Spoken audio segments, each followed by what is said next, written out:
नमस्कार दोस्तों, मैं हूं आपकी होस्ट और आप देख रहे हैं थमसन मार्ग। होली की रात एक झाड़ू करेगा दूर कर्ज गरीबी और दूर होगी आपकी परेशानी। जी हाँ दोस्तों, भला दिन रात मेहनत करने के बाद अगर धन ना टिकता हो, पैसा ना रहता हो, ना ही इज्जत, तो भला कितनी परेशानी होगी लाइफ में।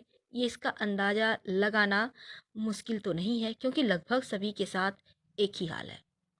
अगर बहुत प्रयास करने के बाद भी सफलता नहीं मिलती, मेहनत के बाद भी आपके जो मेहनत करते हैं उसका फल नहीं मिलता, तो कुछ आसान से टोटके अपनाएं, जिससे कि आप इस होली ये टोटके करके अपने घर पर झाड़ू और पोछे को थोड़ा सा आपको ध्यान देना है। फिर देखिए कैसे धन बरसता है।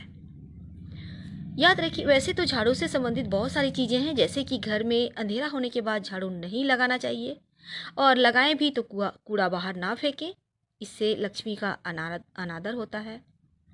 कभी भी घर में उल्टा झाड़ू नहीं रखना चाहिए, क्योंकि ये अपशकुन माना जाता है।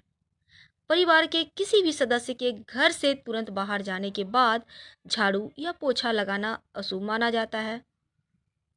घर में नियमित रूप से पोछा लगाने से आपके घर में माँ लक्ष्मी का निवास होने लगता है। लेकिन अगर आप गुरुवार में को घर में पोछा लगाते हैं तो कहा जाता है कि माँ लक्ष्मी नाराज हो जाती हैं। और अगर आप, जैसे होली है, आप होली की सुबह अगर किसी पास के मंदिर में झाड़ू ब्रह्म मुहूर्त में जाके लगा आते हैं, या एक झाड़ू दान कर देते हैं, या 3 झाड़ू दान कर देते हैं, तो आपके जीवन की तरक्की के मार्ग खुलने लगते हैं। आप इस बार ट्राई करके देख लें। जब भी घर में आप पोछा लगवाते हैं तो हमेशा एक चुटकी कम से कम नमक डाल दें। इससे क्या होगा, घर की नकारात्मकता दूर होगी और सकारात्मकता बढ़ेगी, यानी धन भी आएंगे और बचत भी होंगे। दोस्तों, आर्थिक संपन्नता के लिए कई तरह के काम करते हैं, और उनमें से एक झाड़ू वाला काम बहुत ज़रूरी है, आप ज़रूर कीजिए। कहते हैं झाड़ू को हमेशा ही नियत स्थान पर ही रखना चाहिए। इधर उधर झाड़ू रखने की बजाय एक ही स्थान बनाइए, वरना धन के जो आगमन होते हैं ना, उस पर प्रभाव पड़ेगा और आपको हो सकता है आर्थिक परेशानियां भी गुजरना पड़े। अगर आप सपने में झाड़ू देखते हैं तो इसका मतलब होता है आर्थिक नुकसान होने वाला है।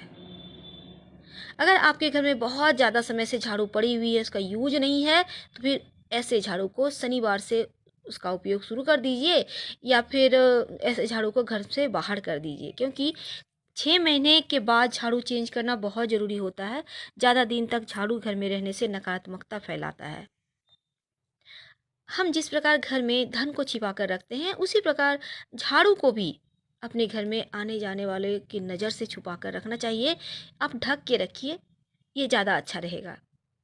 कहते हैं माँ लक्ष्मी का वास झाड़ू में होता है, इसलिए झाड़ू पर कभी भी पैर नहीं मारना चाहिए। अगर पैर लग जाता है तो प्रणाम कर लें, छू कर ना सही पर सर तो झुका ही सकते हैं।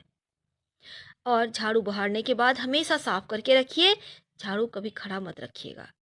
और जब भी नए घर में आप प्रवेश करते हैं तो नई झाड़ू लेकर ही घर के अंदर जाएं। ये बहुत शुभ शकुन माना जाता है, घर में सुख और शांति बनी रहती है। तो दोस्तों, उम्मीद है आप झाड़ू वाला काम इस होली के सुबह ज़रूर कीजिएगा। अगर वीडियो पसंद आए तो लाइक और सब्सक्राइब करें। हर हर महादेव, हम फिर मिलेंगे।